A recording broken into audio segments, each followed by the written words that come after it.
네, 오늘은 시편 시간입니다. 우리 지금 매일 성경 또 시편 119편 묵상하시면서 여러분들이 많은 하나님의 은혜 공급들을 받고 있으리라고 생각을 합니다. 119편 97절부터 104절의 말씀을 먼저 한 절씩 교독을 한 뒤에 강론 시작하겠습니다. 제가 먼저 97절 읽겠습니다. 내가 주의 법을 바꾸겠습니다. 윗줄을 제가 하고 아랫줄을 여러분이 하고, 원래 이렇게 딱 히브리시의 평행법이거든요. 이게 윗줄, 그러니까 제가 어찌 그리 사랑하는지요 하면 그 아랫줄을 여러분들이 하는 거예요. 내가 주의 법을 어찌 그리 사랑하는지요.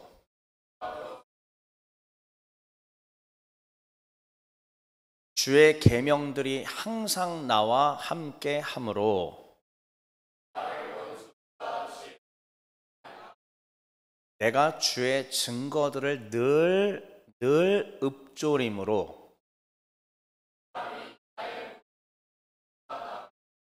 주의 법도들을 지킴으로 내가 주의 말씀을 지키려고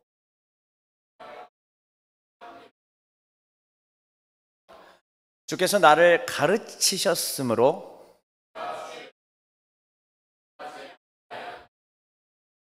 주의 말씀의 맛이 내게 어찌 그리 단지요. 주의 법도들로 말미암아 내가 명철하게 되었으므로. 아멘. 오늘 제목은 재밌죠? 여러분들이 다 이미 아시는 그겁니다. 네, 달디단 밤양갱, 밤양갱보다 더 단이다 라는 제목으로 오늘 시편 119편 강론을 하도록 하겠습니다. 지난주에 저희가 이곳 부천에 온 지 1주년 기념 메시지를 제가 함께 나눴죠. 그때 여러 가지들을 했지만 그 중에 한 요소를 다시 한번 여러분들에게 제가 이야기를 하고자 합니다. 왜냐하면 이것이 하나님이 10여 년 전부터 이미 저에게 주신 사명이기 때문입니다. 조금 더 원색적으로 얘기를 해보자면은, 지난주에는 제가 얘기를 안 했던 것 같은데 이런 식의 얘기인 거죠. 아하방의 부인이 누구죠, 여러분? 아하방의 부인 이세벨이죠. 흔히 우리가 이제 성경에서 가장 악독한 왕의 표상으로 하면 북왕국의 아합, 그리고 가장 악독한 왕비 하면은 아합의 부인인 이세벨. 왜냐하면은 이제 이세벨의 출신이 어디냐면은, 이세벨은 바알 신의 그 본산지에서 태어나서 자랐어요. 그러면 그 이세벨의 아버지가 누구냐면은 그 신을 숭배하는 왕이었던 거죠. 그러니까 그 엣바알의 딸이었기 때문에 바알 숭배의 본산지에서 나서 자라서 이스라엘의 왕비가 되었으니까 바알 숭배를 이스라엘 나라, 즉 하나님의 백성들에게 그대로 들고 들어온 장본인이 누구냐면 이세벨이에요. 그런데 이제 이것은 이제 성경에 기록되어 있는 그냥 그대로의 이야기요, 역사요, 스토리인데, 이것을 굳이 우리가 이제 영적인 해석을 하다 보면은 이제 제가 이미 20대 나이대에 하나님께서 저에게 얘기하신 것들이 있습니다. 박지엽, 너도 그렇고 너희 세대도 그렇고 네 뒷세대들도 그렇고 한결같이 이 한국의 크리스천들이 어떤 상태인지 먼저 하나님 보여주신 거예요. 그게 뭐냐면 이세벨의 영에 사로잡혀 있다라고 얘기하는 거예요. 이세벨의 영에 사로잡혀 있다라고 하면은 보통 남자들 입장에서는 음행, 음란 이런 것들만 생각을 하는데, 그것도 하나의 요소가 되지만은요, 이건 남자, 여자 가리지 않고 하나님으로부터 멀어지게 할 만한 모든 요소들을 통칭하는 것입니다. 그런데 그 중에서 특별히 남자들에게 있어서는 점점 더 음란해져가는 그 모든 미디어와 이런 것들, 누구도 여기에 영향 안 받는 사람은 한 명도 없습니다. 모두가 다 그렇습니다. 그러니까는 그로 인하여서 사람들의 기준이 점점점 더 성적으로 개방되고 이런 것들이 자연스러운 것처럼 돼버리는 시대가 되는 거죠. 그러니까 일례로, 그러니까 모든 이 한국의 유명한 교회들 청년부에 가서 조사해 보면은요, 성관계가 없는 사람들이 거의 없다고 보면 되죠. 저같이 지금 이 나이까지 이 혼인 전에 이걸 안 하고 지키고 있는 이런 사람들이 거의 없다라고 보면 되죠. 너는 목사니까라고 얘기하면은 뭐 할 말은 없지만, 근데 성경의 기준으로도 이건 옳지가 않거든요. 그럼 우리는 성경대로 가는 사람이니까. 근데 하나님이 그때 20대 때부터 말씀하신 게 뭐냐면은, 이대로 놔두면 순식간에 침몰한다라는 얘기예요. 그러면 박지엽, 너는 네가 잘 준비돼서 하나님의 내 말씀을 전하는 사역자로 준비돼서 네가 해야 될 일이 뭐냐? 너는 이세벨의 영에 사로잡혀 있는, 이세벨스러운 것들, 그런 영향력들에 사로잡혀 있는 것들로부터 이것들을, 정체를 드러내는 일들을 해야 하고, 그리고 거기로부터 벗어나게 만들어줘야 된다. 내가 20년 동안 참 입이 근지러웠는데 이제는 말할 때가 됐나 봐요. 진짜 하나님이 이렇게 강단에서 하게 하시는 거 보니까, 지난 20년 동안 이거를 제가 이 메시지를 제일 처음 들은 게 2006년이었으니까 그럼 벌써 딱 20년 됐잖아요. 근데 하나님께서 이제는 정말 때가 되었는지 20년 만에 이제 강단에서 이런 얘기들을 막 스스럼 없게 하게 하시네요. 그래서 한국의 앞으로의 너 세대들도 그렇고, 박재엽 니도 망나니 세대들이고, 너 다음 세대들도 망나니 세대들인데 더 망나니 세대들일 거고, 그러니까 점점 더 기준과 가치관들이 하나님에게서 완전히 벗어나 있게 될 것이다. 그래서 이 이세벨스러운 것들로부터 어떻게 이들을 구원시킬 건지, 탈출시킬 건지, 탈출해놓고 먹이고 입히고 치료해서 정상적인 사람 만들어서 심지어는 여호와의 군사로까지 만들지는 네가 알아서 해라라고 하나님께서 저에게 막중한 사명을 부어주셨죠. 저는 그때부터 지금까지, 20대 초반부터 지금까지 그걸 준비하면서, 하나님 가르쳐 주십시오. 어떻게 해야 됩니까? 일단 네가 성결하게 살아야 되지. 예, 알겠습니다. 100% 제가 어떻게 완벽하게 성결하게 삽니까? 저도 추악한 인간일 뿐인데. 근데 여러분은 아시겠지만은 최선을 다했습니다. 전 정말 최선을 다했고, 그리고 그 최선을 다한 만큼 사람들한테 그거를 가르치고 외치고 다녔고, 또한 주의 말씀을 더 잘 알아서 그 말씀을 전하려고 지금까지도 발버둥을 쳐왔죠. 지금까지 이제 이세벨에 관련된 얘기들을 했는데, 이 얘기만 해도 여러분들 중에서 벌써 거리끼고 부대끼는 사람들이 아마 있을 겁니다. 영이 반응하는 사람들이 아마 있을 겁니다. 왜요? 그렇게 안 살아왔거든. 하나님과 전혀 상관없이 이세벨에게 계속 먹을 거를 제공해 주면서, 그러니까 나는 집이에요, 성전인데 이 성전에 여호와의 영이 거할지 아니면은 악의 영이 거할지는 내가 선택하는 거거든요. 근데 이제 이 여호와의 영이 거하는 전이 돼야 되는데, 내가 자꾸 이세벨이 좋아할 만한, 즉 사탄의 세력이 좋아할 만한 먹잇감을 그들에게 계속 나눠준다면 그들이 어떻게 될까요? 내 안에 마음껏 살겠죠. 여기 식량이 많은데 떠나겠습니까? 네. 제가 며칠 전에 여기 이제 집수정을 오랜만에 이제 좀 청소하고 이렇게 하느라고 이제 했는데, 저도 좀 몇 달 만에 열어봤거든요. 저기를 깜짝 놀랐습니다. 스파이더맨 소굴이었어요. 진짜 거미가 그냥 와 몇십 마리야. 제가 누굽니까? 어릴 때부터 곤충의 왕 박재엽 아니었겠습니까? 물론 거미는 곤충에 들어가진 않지만, 머리 가슴 배가 다리가 6개가 아니기 때문에. 근데 그래도 어쨌든 곤충이라고 생각하고 제가 이 거미를 싹 다 이렇게 해가지고 해냈습니다. 그럼 거기에 왜 그렇게 거미들이 잔뜩 있었을까요? 먹을 게 있잖아요. 거미들이 서식하기 너무 좋은 곳이잖아. 야, 거기 들어가는데 거미줄이 벌써 제 머리에 그냥 다 달라붙고, 여러분 저 사투 버렸습니다. 진짜 집수정 남자분들 도와주세요. 앞으로 같이. 예, 집수정. 근데 그거를 통해서 느끼는 점, 다시 한번 느끼는 겁니다. 하나님의 백성들이 내 집을 이렇게 거미줄 쳐지게 이렇게 만들어버리고 자꾸만 악의 영들에게 밥을 제공하면은 그들이 마음껏 와서 살 수밖에 없어요. 동의하십니까? 동의하시죠? 여러분들이 잘 살았냐 못 살았냐 가지고 지금 전혀 따지지 않겠습니다. 그런 건 셀 모임 때 얘기하세요. 각자 남녀 나눠줘서 은밀한 내밀한 얘기까지들도 성별로 나눠줘서 하시고요. 그런데 아무튼 그래서 이거를 조금 더 한마디로 종합 정리하자면은, 지난주에 뭐 시간이 짧으니까 다 할 수 없었던 건데 여러분 잘 들어보세요. 뭐냐면 결국은 하나님이 저한테 2006년 이후로 저한테 계속 요구하시는 게 뭐냐면, 이제 20년쯤 지나서 네가 본격적인 사역을 할 때 외쳐야 되는 게 뭐냐면은, 따라해 볼게요. 마귀를 이기는 성도. 예, 이거 만들어내는 겁니다. 한국에 계신 게 그러니까 모든 교회가 감히 타락했다고 이렇게 저는 함부로 얘기하는 사람이 아니지만, 근데 전반적으로 보편적으로 일단은 음행에서 다 넘어져요 지금.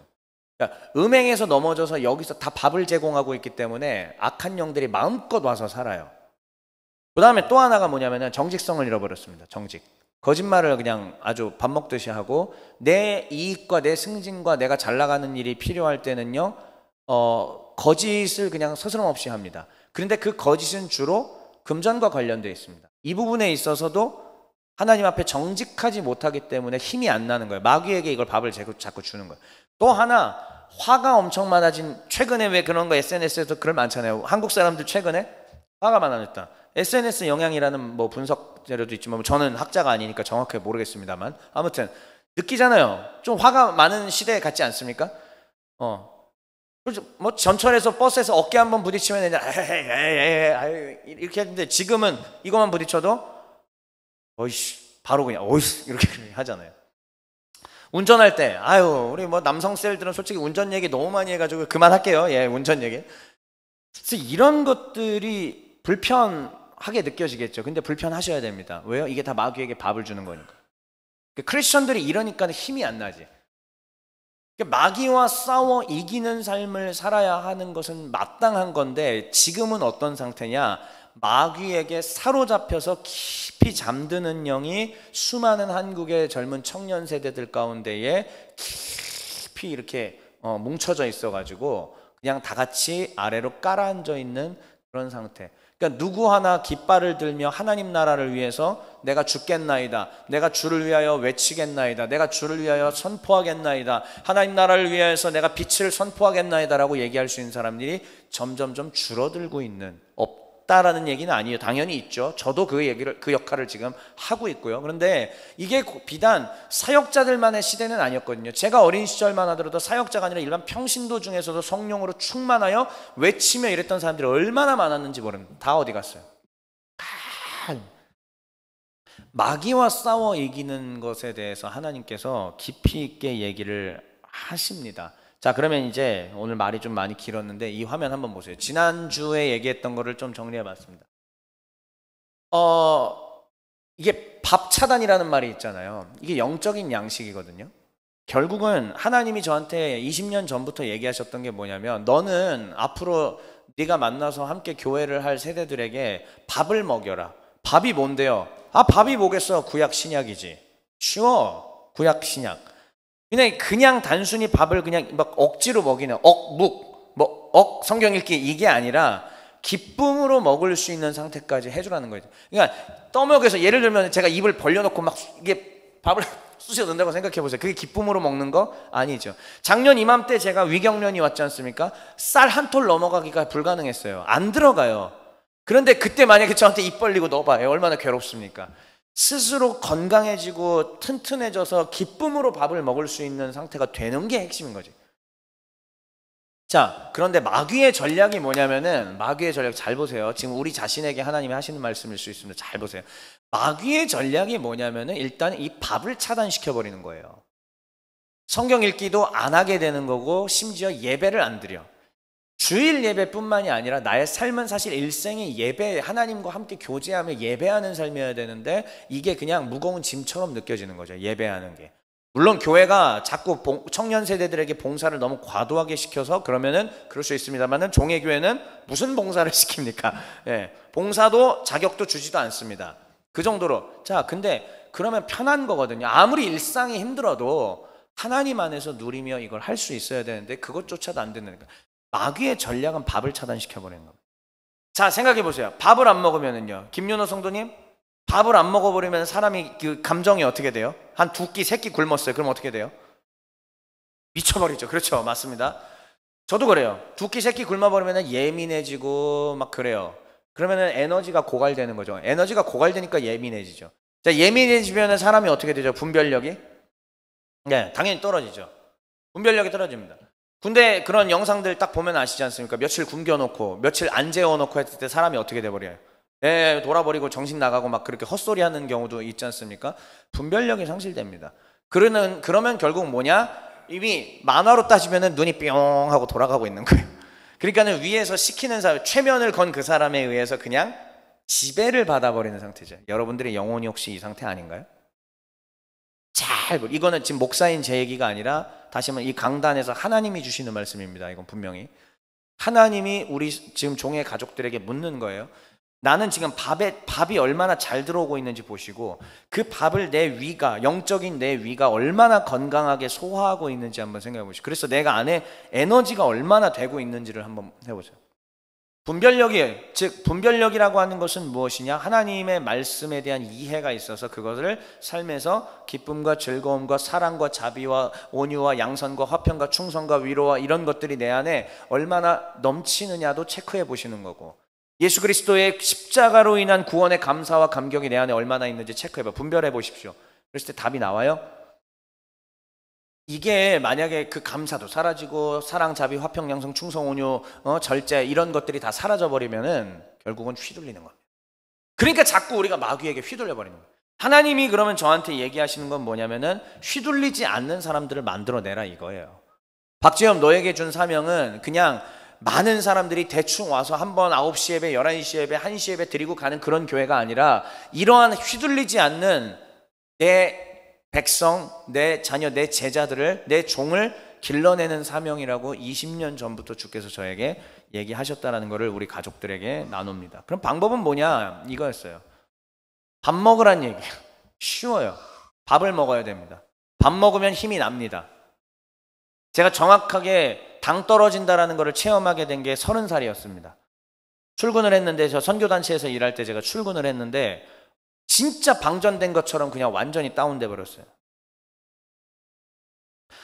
어떤 것도 할 수가 없게 되었습니다. 내가 살면서 이런 경험이 처음이었습니다. 그래서 병원을 가야 되나? 링거를 맞아야 되나? 그러니까 이런 경우는 한 번도 있지 않았었기 때문에, 그래서 제가 이러고 있었는데 옆에 있었던 제 사수분께서 뭐라고 얘기하시면은, 간사님, 지금 저 수지 식당에 가가지고 김치찌개 한 그릇 드시고 오세요. 갑자기 이러는 거예요. 제가 그래도 출근을 했네 이러면서, 괜찮습니다. 갔다 오세요. 그래서 딱 김치찌개랑 밥 한 그릇 딱 먹고는 갑자기 어떻게 되냐면 완전 정상이 돼버렸습니다. 이게 당 떨어졌을 때 증상이구나. 그때 30살에 처음으로 제가 밥을 먹어야 됩니다. 하나님 말씀, 예배, 기도 이거 이 성경 말씀이 떨어져 버리면 힘이 솟지 않습니다. 그러면은 이게 밥을 먹어놓은 다음에 기도를 하는 거예요.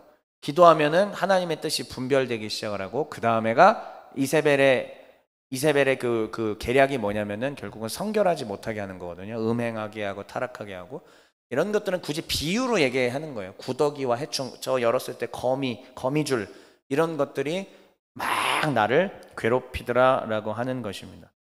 결국은 이것을 해낼 수 있는 원천이 뭔지 아시겠죠? 밥 먹기입니다. 밥 먹기. 하나님의 말씀을 가까이 할 때에 힘과 분별력이 생길 수 있다는 얘기를 합니다. 제가 굳이 지난주 거를 왜 이렇게 길게 설명을 했냐면 오늘 119편하고 연결이 되기 때문입니다.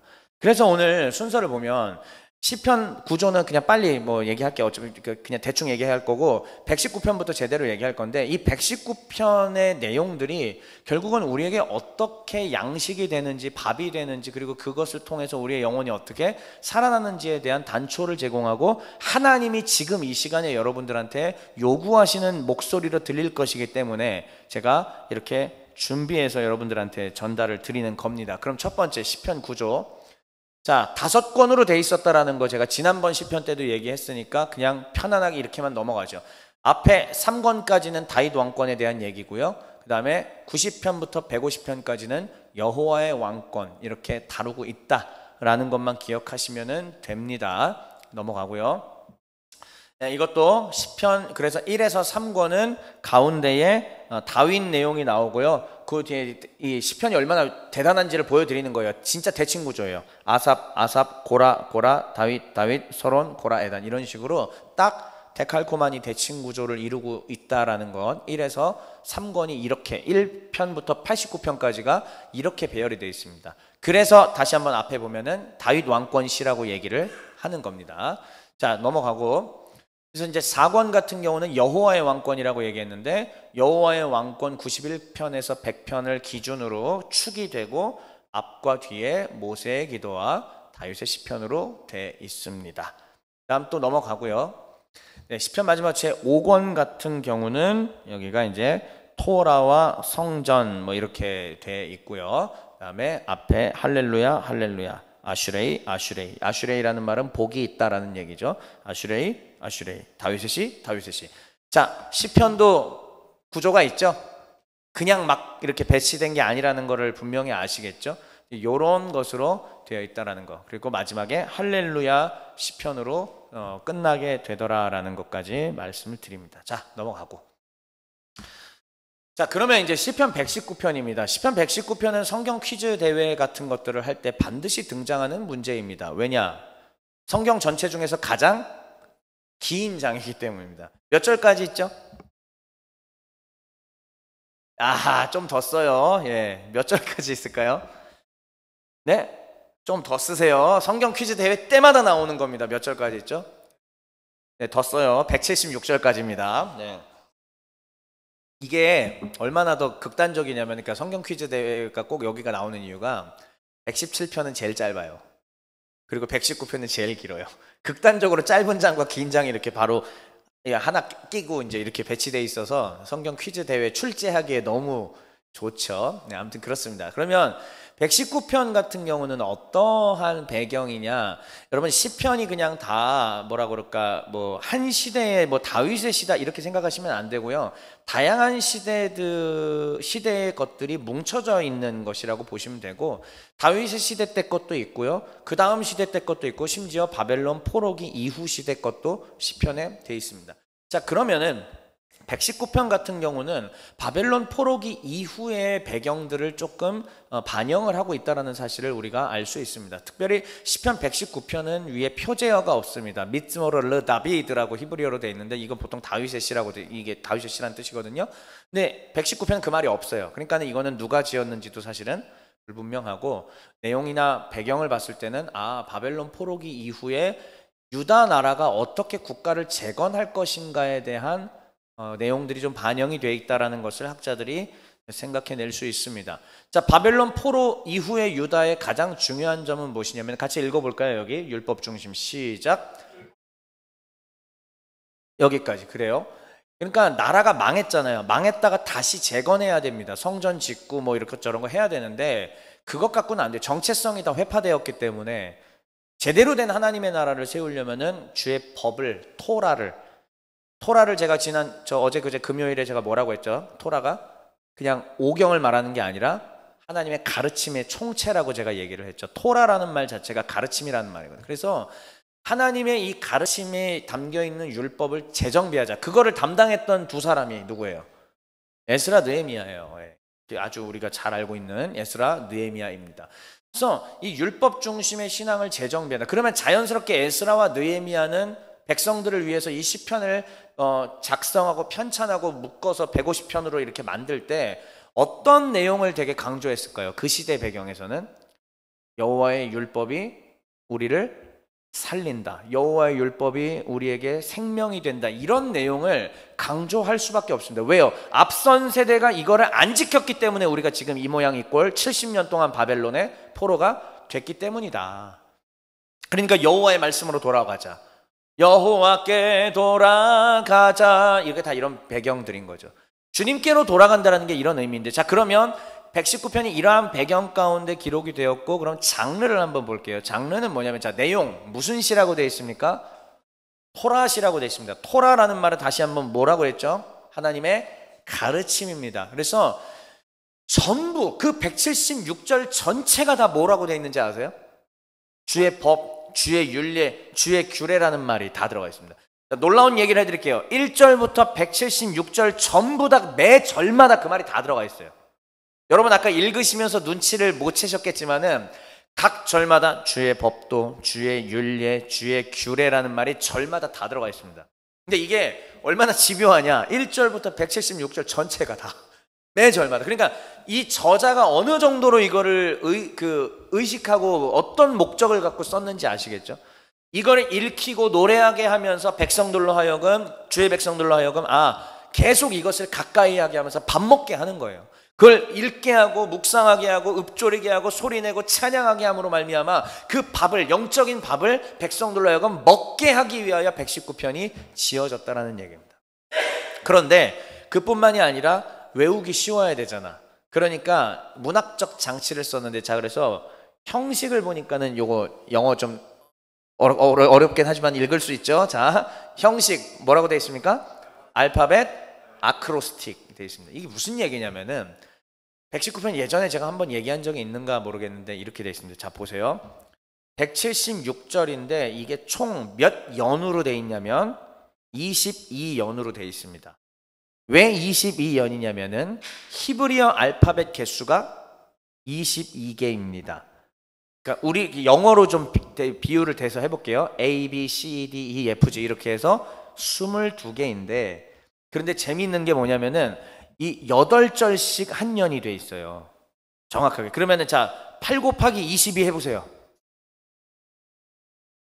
176이 나옵니다. 그렇죠. 예. 왜 176절인지 아시겠죠?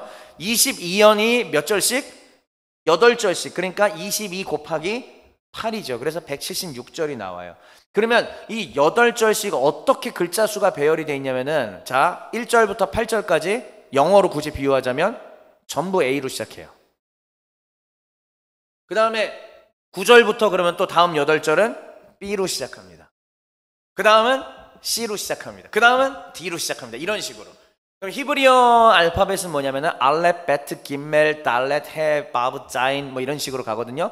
요 순서대로 8개, 8개, 8개, 8개. 눈으로 보여드리고 싶지만 거기까지는 너무 그거 하니까 나중에 제가 또 성경 프로그램으로 보면은 정확하게 이렇게 되어 있습니다. 확인하실 수 있습니다. 재밌죠? 그러니까 교육용입니다. 그리고 왜 이거를 지었을까요? 밥 먹으라는 거예요. 영적으로 공급받으라는 거죠. 그러니까 쉽게 얘기하면은 이것은 법전은 아닙니다. 오히려 법전으로 너희가 가라 이 말이지. 여호와의 법전을 읽어라. 여호와의 법전을 묵상해라. 여호와의 법전을 계속 새겨라. 그리고 실천하라. 순종하라. 원수를 사랑하라. 내 이웃을 내 몸같이 사랑하라. 너희가 이방 땅에, 너희가 애굽에서 이방인 나그네였다라는 사실을 잊지 말고 이방인들에게 잘해주라. 그리고 여호와를 철저히 경배하고 섬기고 나와 내 집은 여호와만 따르겠다라고 하라. 너희는 거룩하라. 나 여호와가 거룩함이니라. 라든지 이 수많은 하나님의 나라의 법률과 법전에 대해서 철저하게 읽고 묵상하고 밥 먹고 새기라는 거예요. 그러면 너희의 영혼이 산다는 거지.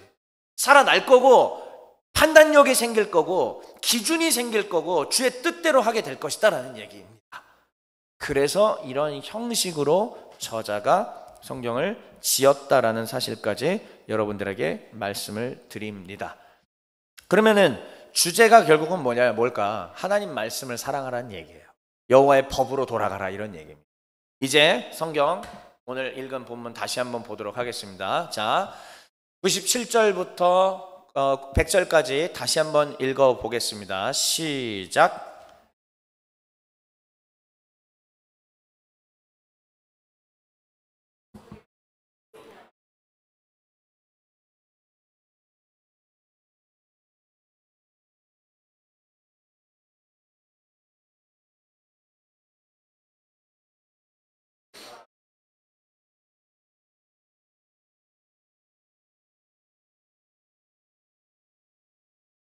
네, 여기는 제 몇 년이라고 여기 안 써 있군요. 예, 제 화면에만 보이네요. 이게 몇 년이냐면은 13년입니다.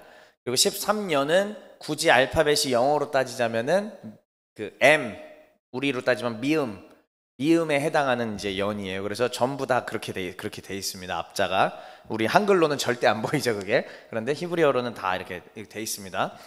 자, 그러면 이제 이 여러분들이 읽으신 이 시 내용을 통해서 하나님이 지금 우리에게 뭘 말씀하신지, 자, 이건 시편 기자의 얘기긴 하지만은 성령의 영감으로서 우리에게 주신 성경이고 지금 하나님이 저라는 인간을 대신해서 여러분들에게, 자기 백성인 여러분들에게 지금 대언을 해주시는 거니까 한번 들어보십시오. 일단은 주의 법, 즉 주의 계명이 가진 권능이 뭔지를 하나님이 여기서 보여주십니다. 그것은 뭐냐면은 제가 파란색으로 글씨 해놓고 밑줄 건 거 보이시죠? 파란색 보면은 나를 원수보다 지혜롭게 한대요. 주의 계명들은 나를 지혜롭게 합니다. 누구보다?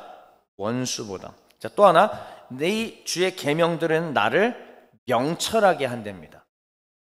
그러면은 지혜와 명철함이 결국은 뭘까요? 분별력과 판단력 아니겠습니까?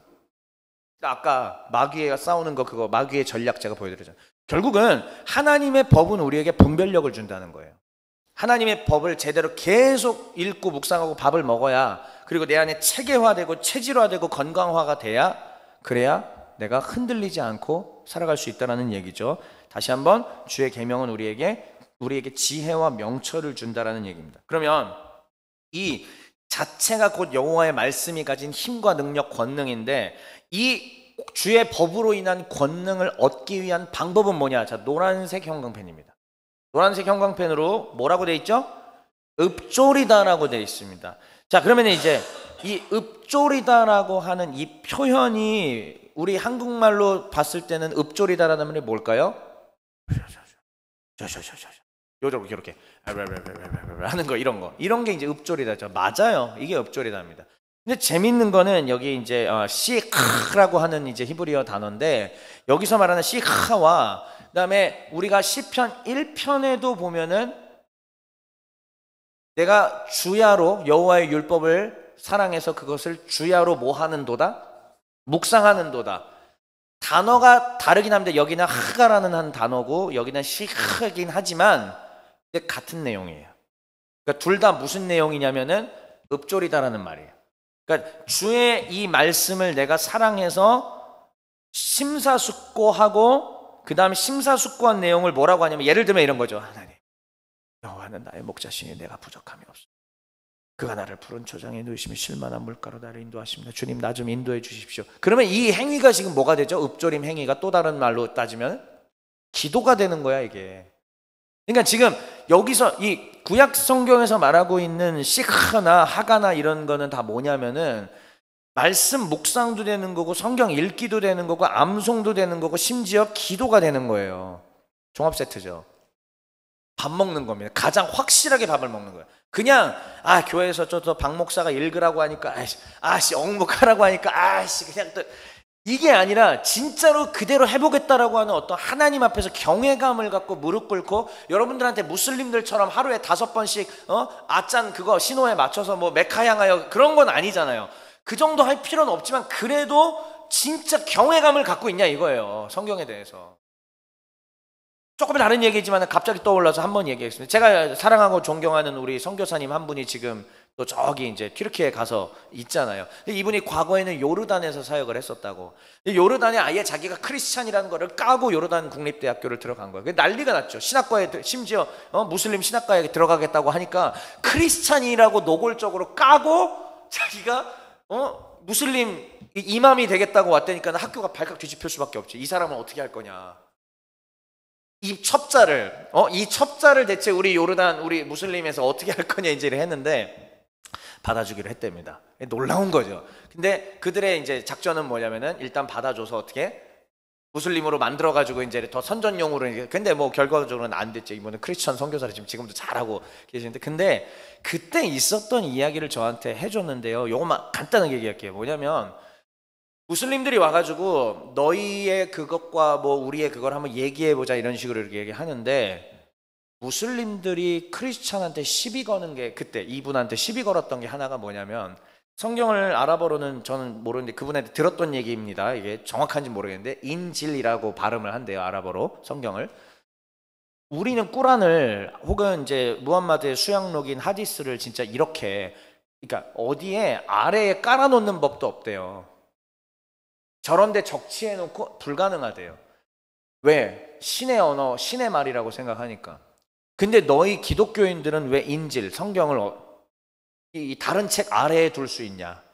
그리고 인질을 함부로 이렇게 할 수 있느냐? 근데 그거에 딱 충격받았다라는 얘기지. 근데 제가요, 그 선교사님한테 이 얘기를 들은 것도 벌써 꽤 오래 전인데 저도 사실은 띠용했습니다. 나도 특히 교회 학교 사역자를 어린 애들 막 가르치고 하다 보니까는 애들한테 너무 그냥 막 춤추게 하고 노래하게 하고, 그러니까 이게 경건함이 없고 이것도 없고 경외감도 전혀 없이 그냥 놀자판이 돼버리는 한국 개신교를 나도 만드는데 일조하고 있었구나 라는 생각을 제가 하게 된 거죠.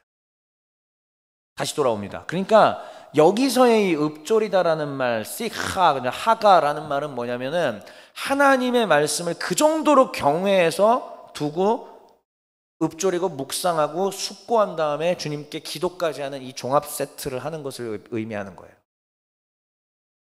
이렇게 하면 권능을 주시겠다. 이렇게 하면 지혜와 명철을 너희가 반드시 얻을 것이다. 이렇게 해야 너희가 하나님의 거룩한 백성으로 살아갈 수가 있다라는 것이 우리 하나님의 말씀입니다. 믿으십니까?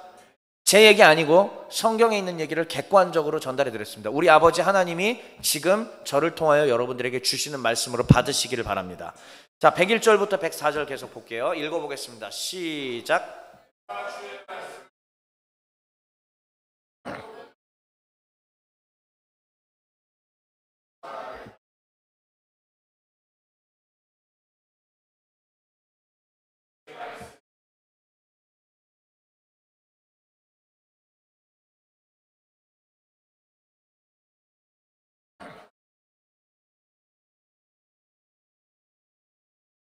결국은 이렇게 시카, 그러니까 읍조리고 묵상하고 계속 내 내면에 새기고 마귀와 싸우기로 결단한 이 사람들은 하나님의 권능을 받게 됩니다.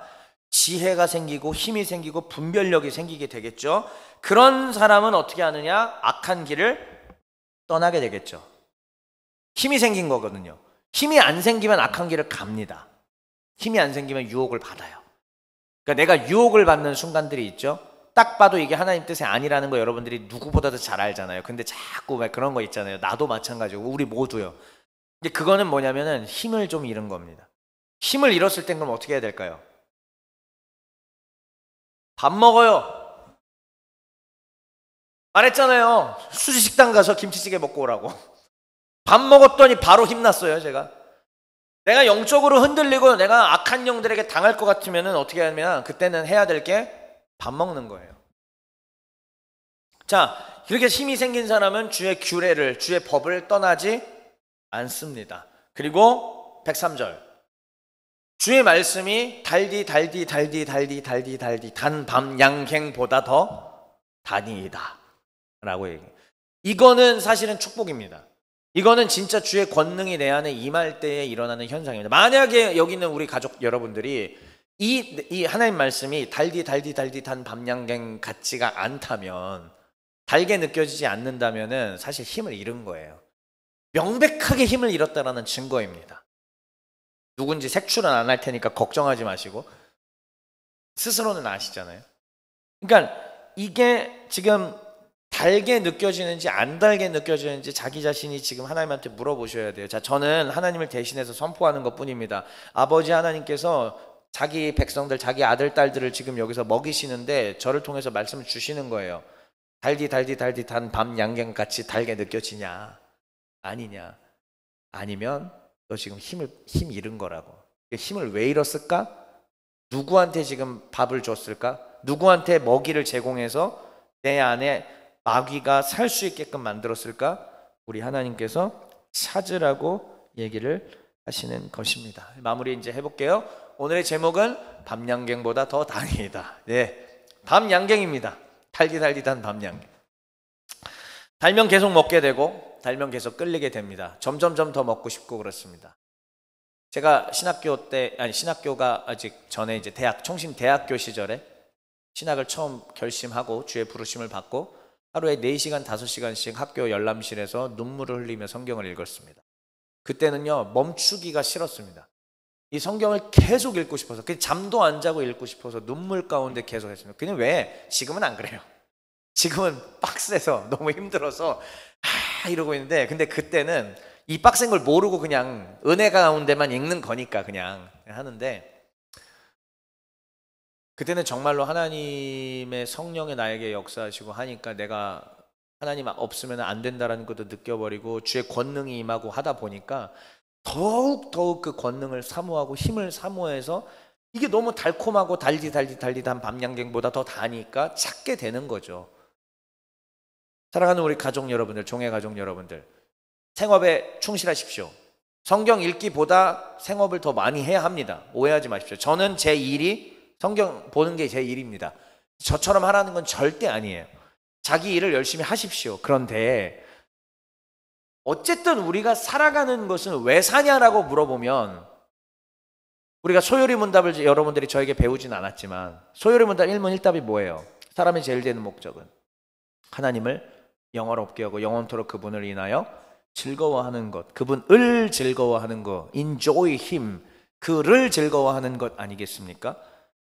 그게 우리의 인생의 목적이라면은 일 열심히 하고 해야 하지만 하나님을 즐거워하는 것이 그래서 삶에서 빠져버린다면, 그래서 돈은 벌고 건물도 살 수 있고 차도 좋은 거 살 수 있고 내가 정말로 많은 것들을 누릴 수는 있지만 하나님을 즐거워함이 빠져버리면 그는 인생의 주객이 전도되어 버렸다는 아주 결정적 증거고, 힘을 잃었다라는 결정적 증거고, 지혜와 명철이 사라졌다라는 결정적 증거고, 마귀에게 휘둘리고 있다는 결정적 증거이거든요. 그러니까 하나님 앞에 우리는 이것을 체크를 해봐야 된다는 얘기입니다.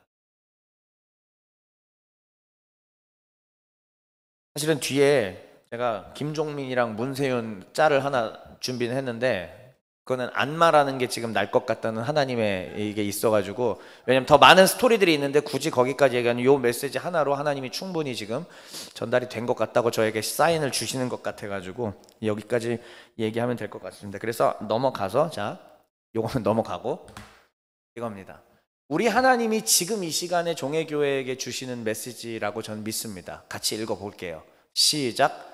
나는 내 자녀인 너희들이 원수보다 지혜롭고 명철했으면 하는구나. 그러기 위해서는 읊조림의 시간들이 필요할 텐데, 사랑하는 내 자녀들아, 너는 지금 어디에 서 있느냐. 그렇습니다. 우리의 서 있는 자리가 어디일까요? 나는 지금 어디에 서 있을까요? 하나님의 말씀을 읊조리는 그 자리에 서 있을까요? 아니면 하나님을 저 멀리에 두고 형식적으로 그래도 구원은 받고 싶어서 종교 활동적인 것으로만 하고 있을까요? 하나님이 찾고 기다리십니다. 하나님이 지금 내 말씀 안에서 너희가 달다라고 느끼면 좋겠다. 그래서 거기서 힘을 얻고 원수보다 지혜롭고 명철하며 하나님의 거룩한 백성으로 너희들이 살아냈으면 좋겠다. 그리고 오늘 서두에 제가 얘기한 것처럼 마귀를 이기는 삶을 살았으면 좋겠다. 마귀를 이기고 힘있게 그냥 교회 9시, 10시, 11시 예배 와서 예배 딱 드리고 놀러 가는, 골프 치러 가고 놀러 유원지 가고 그 데이트하러 가고 하는 그거 말고 진짜 나로 인하여 기뻐하고 즐거워하고 힘을 얻고 나를 만나는, 이 주일 예배를 통해 평일에 내 묵상을 통해 나를 만나는 그러한 내 자녀들이 되면 좋겠구나. 너는 지금 어느 자리에 있느냐라고 우리 하나님이 얘기하시는 것이라고 저는 믿습니다. 이 말에 반응하시기를 바랍니다. 이 반응으로 읽고 마칩시다. 시작. 오 주님, 주의 말씀의 맛이 어찌 그리 달콤한지요. 달디 단 밤 양갱보다 더하나이다. 당신을 따르는 길은 쓰지만 당신의 말씀은 달고도 오묘하오니 당신의 말씀을 읊조리는 자리에 나를 세워주소서. 아멘.